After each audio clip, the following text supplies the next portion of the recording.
That which was from the beginning, which we've heard, which we've seen with our eyes, which we have looked upon, and our hands have handled, of the word of life.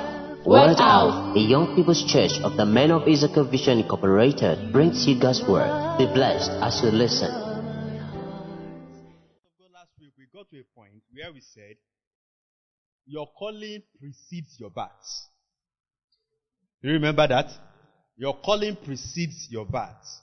And so, you see parents take decisions that they might be able to explain. Yes, there might be economic explanation for it. There might be academic explanation for it. There might be something, an intelligent explanation. But the real explanation goes beyond that. Alright? The real explanation goes beyond what they think. There was a calling about you that caused people to walk in a particular direction. This calling makes people around your life to walk in a particular direction. Not just your parents, your siblings, your teachers, including the school you went to. You see, some of you, at a point in life, you were in the school and the school closed down. And it was like, why will the school close down? And they have to change your school. You see, you need to change school. So something must happen to make you change school. So if your parents don't get the signal, God can close the school down because of your calling. Are you hearing me this morning? Are you here? Different things happen just because of you. There are some people, parents are paying the rent well. They don't owe the landlord. But the landlord will just come one day and say, I need my house, move out. And they will beg the landlord. They will keep begging. You see, if you want to increase the money. He will tell them, I'm not increasing. All I want to just what? I need my house, move out. Because that child needs to go to another environment. God walks around. So even though the child has not come to salvation, he cannot begin to yield to instructions of calling by himself. God walks around him, even through people who are not born again. God is committed to his purpose, and he will cause all things to work towards it. Isaiah chapter 45. God said, I have sent for Cyrus, my servant. He was not born again. He was an heathen king, yet God called him his servant. He said, everything God created is God's servant. Everything created by God is God's servant. God can use them. But the problem with them is that they can be used and not arrive in the kingdom of God. It's synonymous to use and dump. God will use them to achieve his aim. So he will use anything. He will use anything. Remember Balaam. When he refused God's instruction, God used a donkey to communicate him. It was a donkey God had to use. Let them have their seat for a while, till 8 o'clock. You get? It was a donkey God used. God will use anything to achieve his purpose. But note it, your calling precedes your birth. And even in your birth, including your naming ceremony, God interrupts to define your calling. Some of you have wonderful names, but your parents were not prophets. They didn't consult prophet. Some of you, your parents were not even born again. But they gave you prophetic names. And you are already seeing the manifestation of those names in your life. How did those names come about? Something inspired them. They just woke up one morning and one name was swinging in their mind. Or God brought somebody to pass by them. The one of my names. At the time I asked my dad, what's the meaning of the name? He too didn't even know the meaning. He didn't know the meaning. I asked him at the time. He said, I said, where did I get this name from? He said, there was somebody in the village when you wanted to do your infant baptism. And there was somebody in the village that was bearing that name. And that person said, this is another child of yours, Abi. This one will have my own name. So we gave him your name. That's calling at work. Because that name is the definition of my life. When God began to reveal his calling about my life, that name was actually a summary of it. So you might not know. So God might call somebody to come and greet them. And that person's name will begin to ring in their head. Iya Kini. Iya Timi. I'm not just saying Timi. Every Timi. And then again, they will cancel. They will bring down to number one. You see, it is God that works. Let's talk about Noah's calling. Noah's calling, even though his father did not know God, his father named him based on his calling. Genesis chapter 5 verse 28 and 29. Genesis chapter 5 verse 28 and 29. He said, and Lamech, that was the name of the father of Noah. Okay? Gave birth to Noah. And named him Noah. For he said, it shall bring comfort to us. Let me look at his age first. Verse 28. Lamech lived 182 years and had a son. By the time he clocked 182, he had a son. He still lived long after that. And he had a son. And what was the son? Verse 29. And he called his name Noah, saying, this one. In other words, he metaphor other children. There are many people being born, but this particular one that is being born now, this one, even though God did not reveal anything to him, but there is a calling of Noah that worked inside the Father. He said, this one will comfort us concerning our work and the toil of our hands, because of the ground which the Lord. Give it to me in Message translation.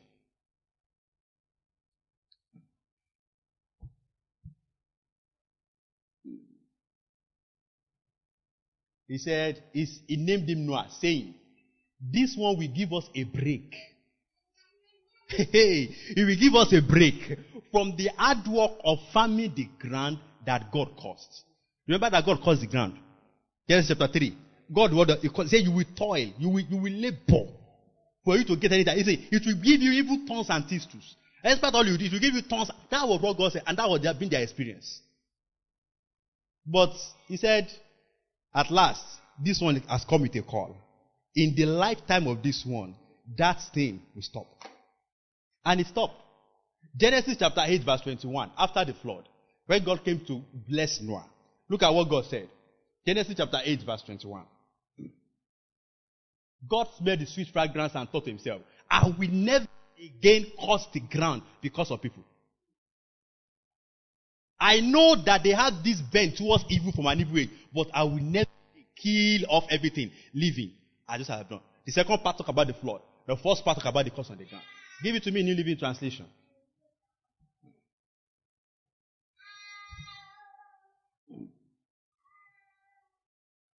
He says, I will never again curse the earth. I will never. The prophecy became fulfilled. But the man that gave the prophecy himself did not even know. It was not the people God was angry with. If Noah's calling precedes his birth and it influences his name. Listen, irrespective of the house you are born, be born in the house of Songo, the house of Oya, the house of Ogun, there will be one name. God will make your calling to inspire in the heart of your parents. Is somebody with me? There will be one name, at least one, that God called to instill in the hearts of your parents. There will be at least one. If you check well and you open your heart to God, God will begin to show you things and you realize that this name, where did it come from? Your baptization. But what a blessing if your parents are born again. That is the blessing you have. So that when your children come, all the names are actually the calling. Not just one by camper chance. You know, they give people plenty names. You may have up to 17 names. So God has you don't know.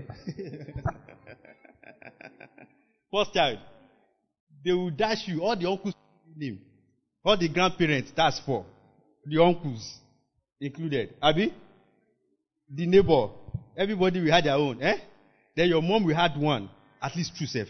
Your father will give about 2. By the time you had all those names together, you just realize. That's why you don't know the names you have, self. When I was young, then I got shocked. When I get to the village and the names my grandmother was used to address my siblings were not the names I knew. I said, that is not his name, grandmother. No, that is his name. That is, Another one will come and call the other name. I got confused. We kind of, did I say, everybody dropped name and everybody tried to use their own name to call the child. Then you only confuse these people. You will confuse them. Thank God I came as number 4. They have exhausted me by the time it came to my time. So, they couldn't give me much. They only stuck to, is it 3 or 4 now? They stuck to 3, then it became 4. I can't remember the number now. 1, 2, 3. 1, 2, 3. I think it was 4. And so me, I'm not confused. So why they are calling all my brothers different kind of things when they get to the village? Everybody call me the same name. The only thing they can do is to abbreviate. There were some people who were not satisfied with it. that they are calling me the common name instead of calling me Okweyemi. Some now moved the Okwe, they now call me Yemi, and I got confused. There's already that told me, it is also your name. And I said, hey, okay, so you can split it. They taught me how to split my name. All right. So Noah's calling was already in the heart of the Father. But the Father did not have a full understanding, but a name. So what does God have for you? At least one name in your name. You say something about it. Is somebody with me? He's saying something already about it. God does not do anything by chance.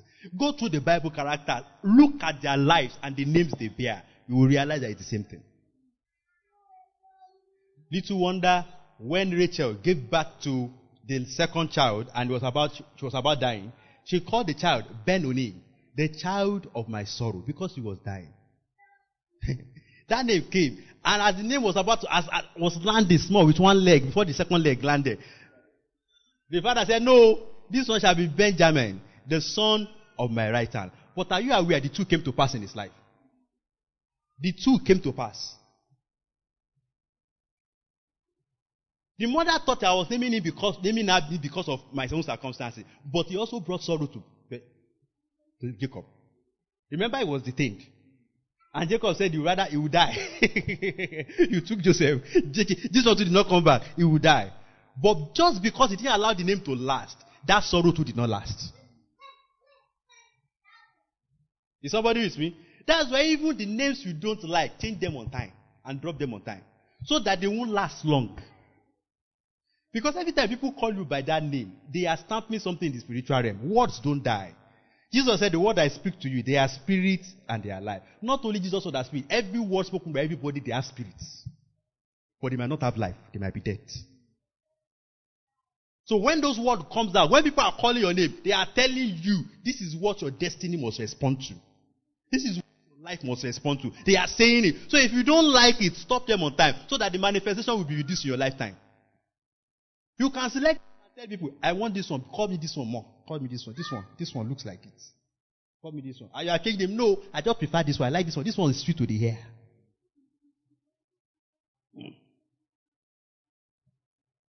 It has soprano, it has tenor. Call me that name. Don't call me that one that just flat. No. It may not be flat physically, but in the spirit realm, you know it's flat. So he said, and that one. So your calling precedes your birth. I'm emphasizing something here from the life of Noah. So if it precedes your life from birth, why don't you just get born and just start living out the calling in full? No, it doesn't happen that way. 3 basic things that qualifies you for your calling. Genesis chapter 6, verse 9. The Bible talked about the whole world was wicked. No one was found faithful, no one was found righteous. Their thought was continually evil. But there was something about Noah. And then he was able to step into his calling. This is the history of Noah and his family. Noah was a righteous man. Underline that one. Number 1. The only blameless man living on earth at the time. Number 2, underline. Number 3, he consistently followed God's will and enjoyed a close relationship with him. Let me make it easy. Give me Message Bible. 3 things you have seen there that qualifies you to begin to live your call. So it's not enough that God has called you. It's not enough that God is causing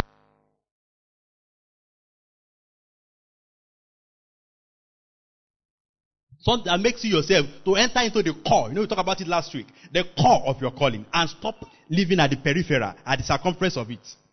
He said this is the story of Noah. Noah was a good man, number 1. Number 2, a man of integrity in his community. Number 3, Noah walked with God. Number 1 qualification you need, character. He was a good man. Character. So it's not enough to say I have a calling. You must develop your character. The more you develop your character, the more you enter the core of your calling.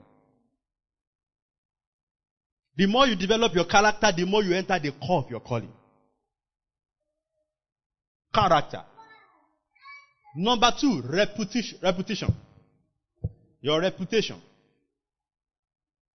That's what people around you say about you. Their perception about you. Listen, if you have a great calling, if the people around you think low about you, they won't receive your ministry. They will receive your calling. People need to have a good. That's why when Paul was talking about choosing elder, he said there must be people that have a good report. They must have a good report. People must have good testimony about them. Because if you don't have good testimony about them, listen, even the men of God you listen to, you judge them by what you hear about them. You see, you are judging anointing because of what you have heard about them. It's not that you have an anointometer. Is somebody listening to me? It's not because of an anointometer. But somebody that, he fasts 6 days out of 7 days every week. So when you listen to his speech, it's full of anointing. It's perception. Are you with me? It's perception. But you heard about a man of God that has 2 wives. FDC, even though you have respected it before, you have listened to it before, his message had moved you to prayer before, you will hear the next message to move you to prayer. You just say, kill on so. Kill on so. Listen, what you have had, reputation. Do you get it now? Your testimony you have had, it has a way of influencing the way you receive somebody. So your calling to be received by people, you must have a good reputation. He said, in his community, whatever community God placed you, community can be geographical. Community could be professional. It is what gives people, people to accept your calling. So number 2, calling. And reputation is different from character. But character is superior to reputation. Reputation is different from character, but character is superior to reputation. Character is who you are, really. Reputation is who people think you are.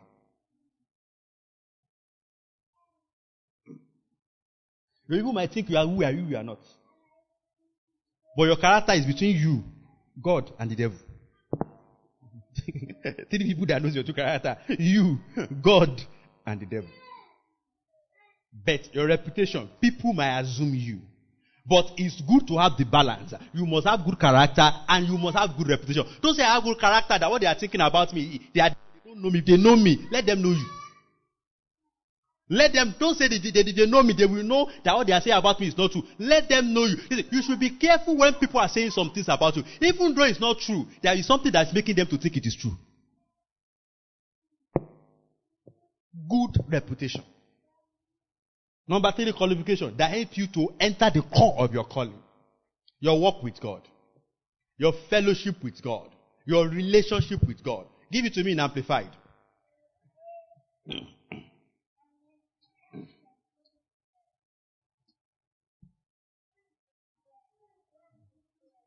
He said, Noah walked. Okay, let's look at that one before we get there. Noah was a righteous man. One who was just and had right standing with God.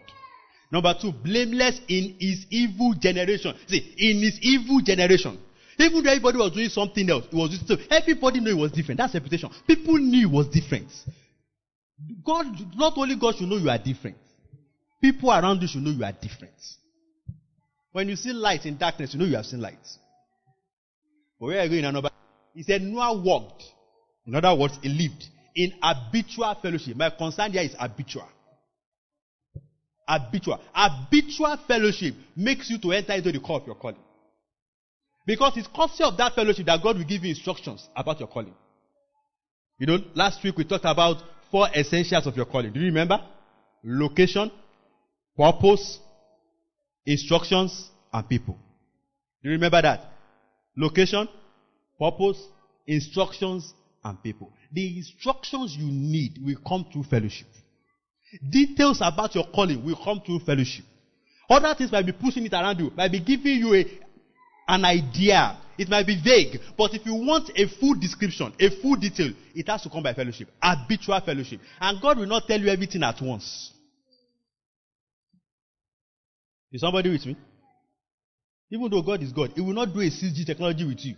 That you just press download and everything will download will jump down. 500 gig will just appear in your system.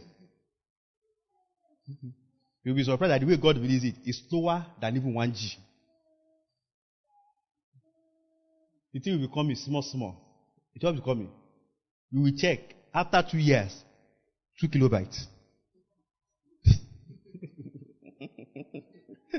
2 kilobytes. So if you are not having a habitual fellowship, you will stop at only 2 kilobytes. I know the problem about some downloads. If you break the download, your internet gets disconnected. It will start again. That's on download manager. They will start again. That is the problem. If you are habitual fellowship, if you break it, you will start again.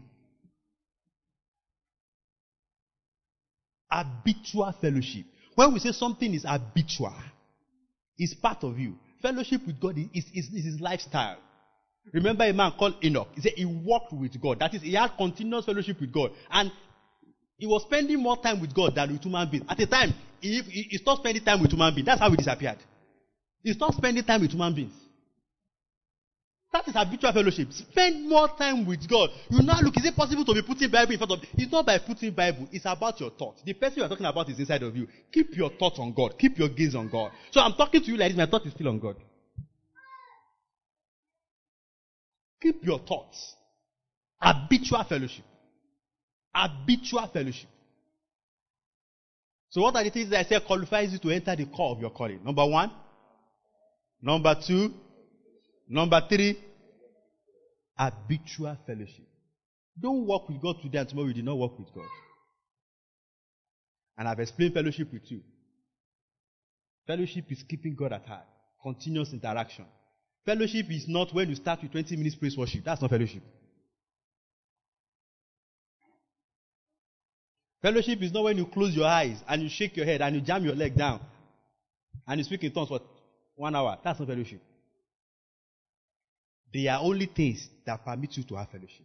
Without those things, you cannot have fellowship. Fellowship is being conscious that God is with you. So you run your thoughts through Him. You are thinking sometimes, you are considering, what's God thinking about this matter? That's fellowship. So it's possible for people to pray 10 hours and not have fellowship. It's possible to keep reading chapters, 10 chapters of the Bible per day and not have fellowship. Because fellowship is not in all those activities. Fellowship is your consciousness of the next person. Your consciousness. Understanding his opinion. Influencing your own decision by his own thinking. That is fellowship. That is possible 24 hours. The other activities are not possible 24 hours. But this is possible 24 hours. That's why David said, even while I sleep, he yet instructs me.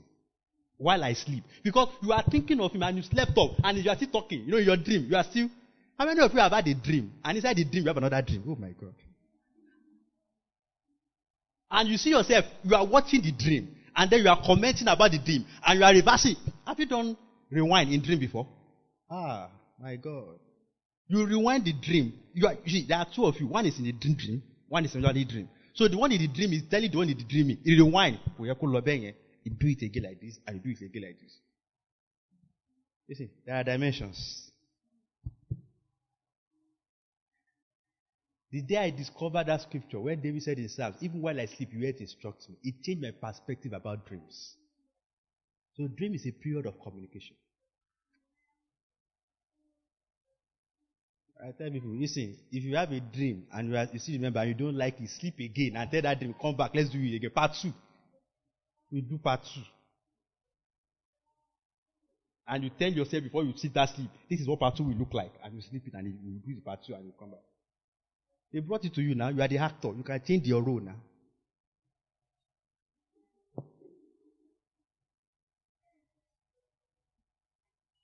Habitual fellowship. One more time. What do we say about it? Things that pushes you more into the core of your calling. Number 1. Number 2. Number 3. So we talked about Abraham. And we said Abraham's calling preceded him. His father was moving to Canaan before he died. Even when Abraham got his calling, he didn't know where he was going. He didn't know he was going to Canaan. But his father, unbeliever, knew where he was to go. Your calling will have an opportunity cost. Genesis chapter 12 verse 1. Your calling will have an opportunity cost. What is opportunity cost? Alternative benefit for God.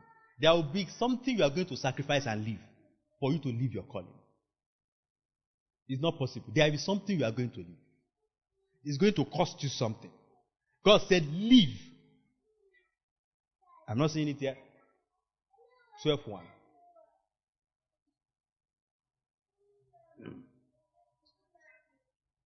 God said, go away from your country. This one is serious. Go away. Can you imagine? Go away. When you say,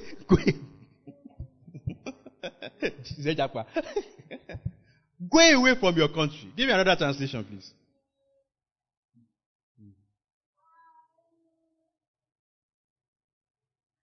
Get out of your country, from your family and from your father's house, to a land. He didn't even tell him here. Do you see? But his father knew. Remember what he said? He didn't tell him. Go away, leave. What was he to leave? It was to leave what was familiar for unfamiliar. It was to leave comfort for a journey unknown. It was to leave people in love. Listen, there is something you are going to leave. That is the beginning of calling. When you want to get your calling to activation mode, what must happen? You will leave something. Some of you will leave the course you like. Some will leave a job they like. Some will leave relationships they like. Is somebody with me? Some will leave relationships they like.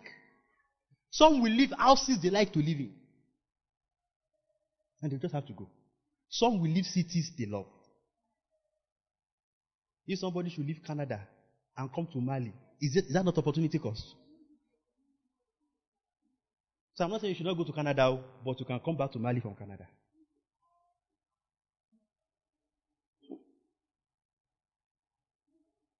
That's opportunity cost. It's sick. Your calling at different stages will cost you things. It's going to cost you things. So get your mindset. If I'm going to live my calling in totality, what will I be ready for? To leave some things I will love. To leave some things I would have loved to hold on to. It's going to hurt me to leave. Another thing I heard from the life of Abraham that can learn about calling is that calling does not immune you from life issues. Your calling does not immune you from life issues. Some think, I have a calling of God, everything should just be smooth. No, it doesn't immune you from other life issues. Abraham had delay, even though he had a calling and was working in the calling. You know, it's possible for that. I see some, I call it myths, some way people talk anyway, and things like that. Things are not working in your life. You have a call you are not responding to. That's why things are not working. Even if you are responding to calls, things are not. Some things are still going to work. That's why some people say, these things are not working. You did this business, it didn't work. You did this one, it didn't work. That is the wrong way to identify it. So if the person picks the call and comes into the supposed calling, and at the end of the day, things are not working, what will you now tell him? Yeah? You didn't pick the right call.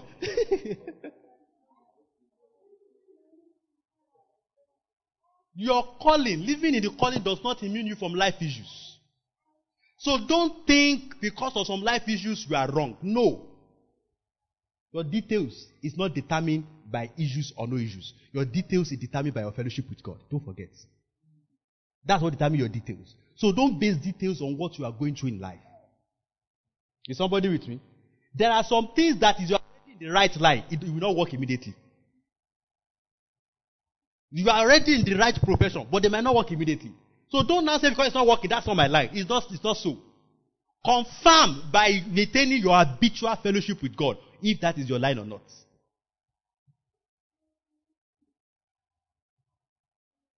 He had that breaks. Abraham had that breaks.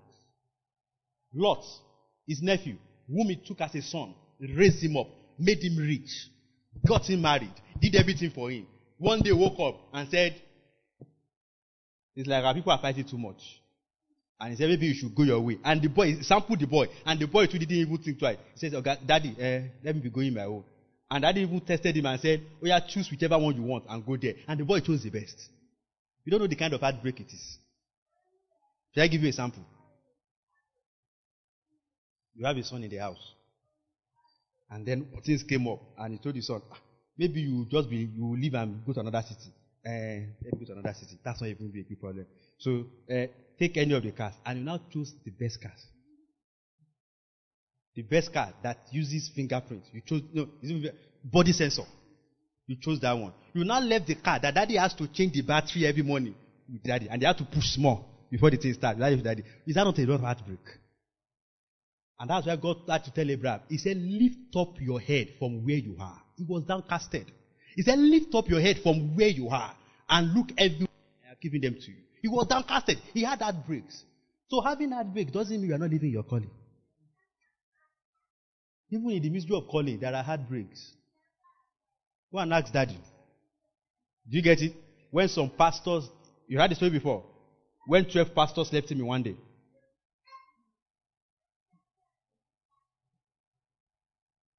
People he raised, got them born again, got them baptized, got everything, trained them everything in the ministry and everything. All of them left one day. He said he had to go back and ask God. I said, God, what did I do wrong? He said, yeah, mommy, I'll be asking God, where did we miss it? Because it's like something is wrong. It's like you missed it. It's like you're not in your calling. Are we in the right place at all? And God told him, they didn't do anything wrong. They have left, they will come back. Listen, heartbreaks will come. Life issues, whatever is common to people will come. Hunger will come in the middle of calling.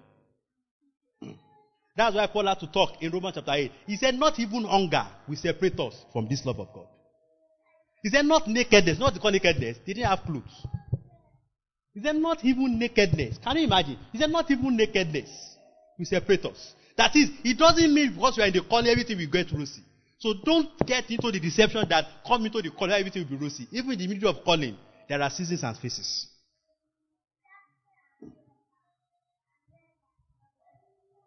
Last thing I will emphasize this morning is that the calling does not make you error-proof. Your calling does not make you error-proof. When we talk about error-proof, it doesn't mean you cannot make errors. You hear some people, they tell you, better don't say that, or you can't tell me I'm lying. I'm called. Anything I say is true. It's a lie.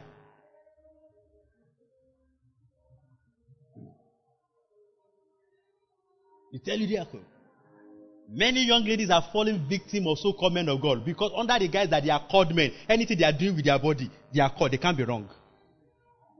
So men of God, in quotes, will tell you that they cannot sin. That the calling covers their sin. It means it's a lie. Calling does not immune you from error.